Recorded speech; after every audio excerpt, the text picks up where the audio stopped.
Hello students, in the previous video I discussed about structure of organic compounds. Now in this I am going to deal with the nomenclature, that is naming of organic compounds. This is the first part on it. Now nomenclature means a system of naming. Okay, understand things clearly. Now there are a number of principles to be followed here, so watch carefully. Two systems of naming of organic compounds are in existence. One is the common naming system and the other one is the IUPAC system. The common naming system is considered to be no system. Why? Because no rules are there. The names are given according to the whims and fancies of the discoverer. The discoverer, whatever he feels is the name. So there is no rule for that name. Anything can be a name. Now the IUPAC system, IUPAC, which is pronounced as IUPAC, is a system which is very systematic. There are rules and regulations. Now there are millions of compounds to be named under organic chemistry. The IUPAC system is very typical and it stands. What is IUPAC? The full form is International Union of Pure and Applied Chemistry, and it is pronounced as IUPAC. Now what are the features? There are a number of features. The two key features are, number one, a name represents one and only one written structure. If somebody gives you the IUPAC name of a compound, you can make a structure from that name. And any person makes a structure from that name, the structure will be same. There will not be any confusion. Same way, if a structure is given to different people, everybody will arrive at a conclusion of the name. That name will be same. That is, one written structure can have only one IUPAC name. So this system can be applied worldwide. Any part of the world, anybody can name a compound and anybody can say a name. The other person from the other part of the world will understand what structure he is talking about. So this is the salient feature of the IUPAC system. So there are a number of principles to be followed. Now watch carefully about these principles. Now according to this system, there are four parts in a name. The name is divided into four parts. What are the four parts? The first part is root word, second is called the prefix, then called primary suffix, and then secondary suffix. Okay, so let us understand each part. A name has got four parts in an IUPAC system. Now what are the parts? First is root word. The root word represents the number of carbon atoms in the main chain of the molecule. A carbon molecule, a chain is identified. In that chain, how many carbon atoms are there? That is called the root word. Example, if the number of carbon atom is 1, then it is the root word is meth. If it is 2, it is eth. 3 carbon atoms, prop. And 4 carbon atoms, it is but. And 5 carbon atoms, it is pent. And if it is 6 carbon atoms, it will be named as hex. The root word is hex. 7, it is hept. 8 is oct. 9 is non. And 10 is dec. So these are the root words for the number of carbon atoms. So that is one part of the name. The second part of the name is the prefix. What is prefix? Prefixes are the names of the substituents. If you have a carbon chain like this, you have, this is a straight chain going on. So this is the main chain. So this will, there are 4 carbon atoms. The root word will be but. Now if there is something on the side chain also, something like this on the side chain. So these are all example CH3. So this is called a substituent. Side chain is called a substituent. The substituents are named as prefixes. So what are the prefixes that we can use? Number one, if there is a CH3 group, it is called methyl. The prefix used is methyl. If there is a CH3, CH2 group, then it is called ethyl. Then there is a long one, propyl group. Then if there is a chlorine atom, it is named as chloro. Bromine is named as bromo. Iodine is named as iodo. So this much is sufficient for class 10. There are more in the prefixes. So these things on the side chain are named as prefixes. So we have root word to represent the length of the carbon chain, and anything present on the side chain, they are named as prefixes. Okay. Now we also have a third part called the primary suffix. What is the primary suffix? Primary suffix represents the kind of bond. The kind of bond present between the carbon atoms in the main carbon chain of the molecule. Example, if the carbon chain has got only single carbon atoms like this, okay, So if this is like this single carbon atom, the primary suffix will be ane, ane. And if there is a double covalent bond between, example, there is a double covalent bond here. In this case, what will be named as ene.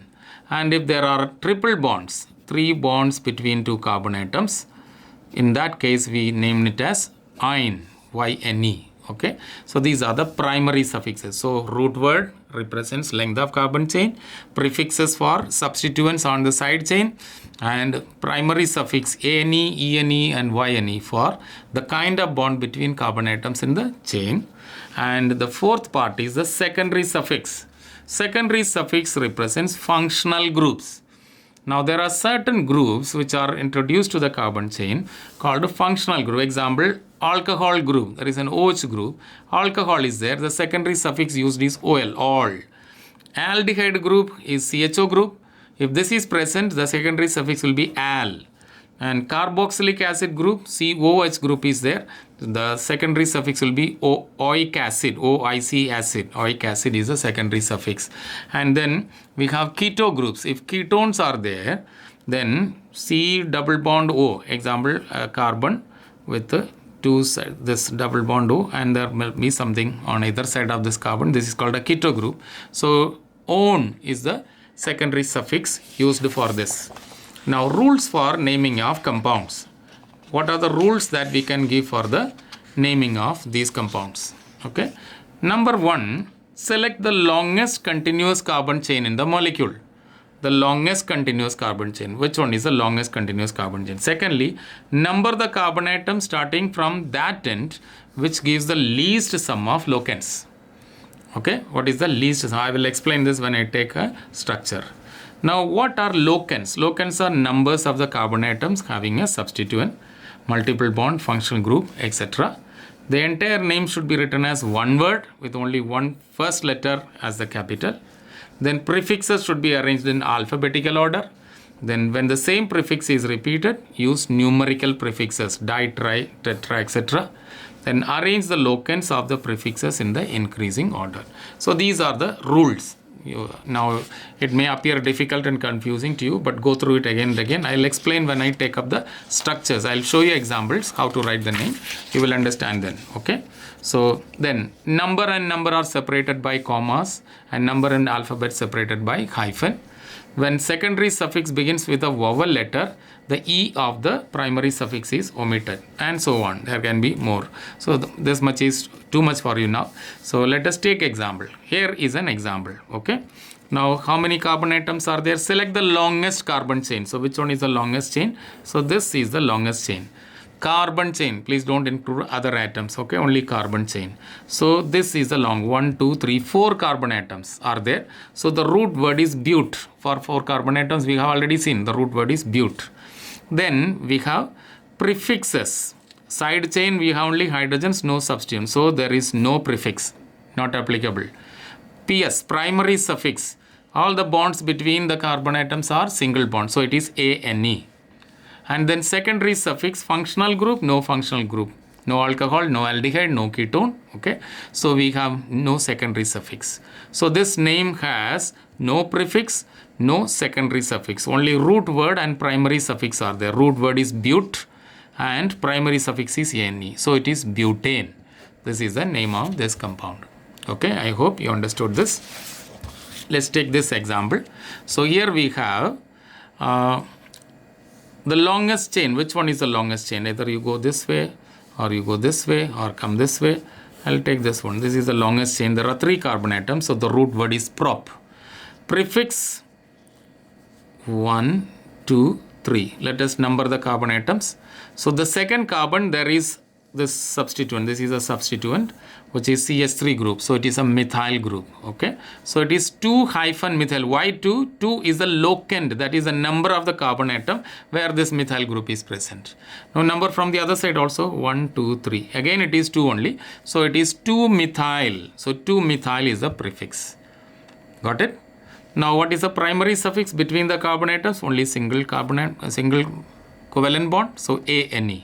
Secondary suffix, no functional group, nil. So what is the name now? First we will write the prefix. Prefix is 2-methyl, and then the root word that is prop, and primary suffix ane. So 2-methyl propane. Okay. Then we have this structure. Let us try to understand this structure. How do we number this? Carbon number 1, 2, 3, 4. So this is the longest carbon chain. So the root word is equal to 4 carbon atoms. So it is but. And we have 2-methyl here, the prefix we have carbon 2, there is a methyl group. So 2-methyl. Carbon 2, there is one more methyl. So one more 2-methyl. We will combine this. 2 prefixes are repeated. So it will be dimethyl. And the numbers are 2, 2 dimethyl. So that is how we write. Between the numbers, comma, between number and alphabet, there is a hyphen. So you write like this. And any other substituent? No. And so the primary suffix, the bond between carbon atoms is single bond, ane. Secondary suffix, any functional group? No. Nil. So what is the name? The prefix is 2, 2 dimethyl, using the first letter as capital, dimethyl, then root word but, and primary suffix ane, secondary suffix nil. Entire name is written as one word, no space between. Okay. So this is the next example. Now let's see some more examples. Okay. So yeah, this is the previous one explained. So leave it. Now let us take this structure. This structure is given like this. It appears to be something complicated, nothing complicated. CH3, this carbon atom is here. And then this junction, there is a carbon. And both side bonds are there. So one hydrogen each on up and down. So it is CH2. Then the next carbon C. 3 sides bond. So one hydrogen. This side there is a CH3. This side the next junction you have another CH2. 2 hydrogens. Next one carbon. One methyl up, one methyl down. And then CH2 here, 2 bonds, and so 2 hydrogens. So it is just open. Okay, this is all trying to terrify you, nothing else. Just understand at every junction there is a carbon. Put sufficient number of hydrogen. Both sides bond is there, so 2 hydrogens will come. So this is the actual structure that is given. Okay, so now let us number this carbon. So if you number this, root word 1, 2, 3, 4, 5, 6, 7, 8. Okay, so this is the longest chain. Okay, so the root word is oct. Now numbering from the left side, 1, 2, 3, 4, 5, 6, 7, 8. So at 3 there is a methyl, 3 methyl, and then at carbon number 5 you have methyl, again 5 methyl. So this becomes lowest sum of locants, that is 5 plus 5, 10, and 1, 13. Okay, now from the right hand side, let us number from this side, 1, 2, 3, 4, 5, 6, 7, 8. If you number from this side, okay, I'm sorry, I missed out this bromine. There is a 7 bromo. So that means 13 plus 7 is 20. Okay, and right from this side you have 2 bromo. This is there. Then at 4 methyl, again 4 methyl, and then we have this one 3 methyl. So what is the total? 4 plus 3 7 plus 4 11 plus 2 13 is the total. This side is 20, this is 13. So least sum of locants we should accept. So from right hand side the numbering is correct, left hand side numbering is wrong. We will not accept this, because this is the least sum, this is the highest sum. Okay, so what will be the name of this? So from the right side, let us arrange these in the alphabetic order. So it is 2 bromo, then methyl 3 4 4, increasing order, hyphen 3 4 4 trimethyl. What is the root word we said? Oct, trimethyl, oct. Primary suffix, it's only single bond, octane. So this is the name, 2 bromo 3 4 4 trimethyl octane. Okay, so okay, Yeah. All right. So this is just work done. Now the next structure is here. You can take up this structure and you can name it. The name is given as 3-methyl hexane. So if it is going on number 1, 2, 3, 4, 5 and 6. So this is the longest chain. At carbon 3 there is a methyl. So it is 3-methyl hexane. It's very simple. You can understand that. Okay. Now there are some more structures here. You may take up these structures. You can name it. I have given the answers. You try to solve. If you don't understand, you can write it in the comment section. So the answer is given. Here also the answer is given. Here also the answer is given. Now you will not get such big structures. Whatever we have solved the previous, that much is sufficient for your level at class 10. Now no need to have such complicated structures. But still, if you are interested, you may take down these structures and write and practice. And if you want to know the answer, you may write in the comment section if you are not able to understand. Thank you for watching.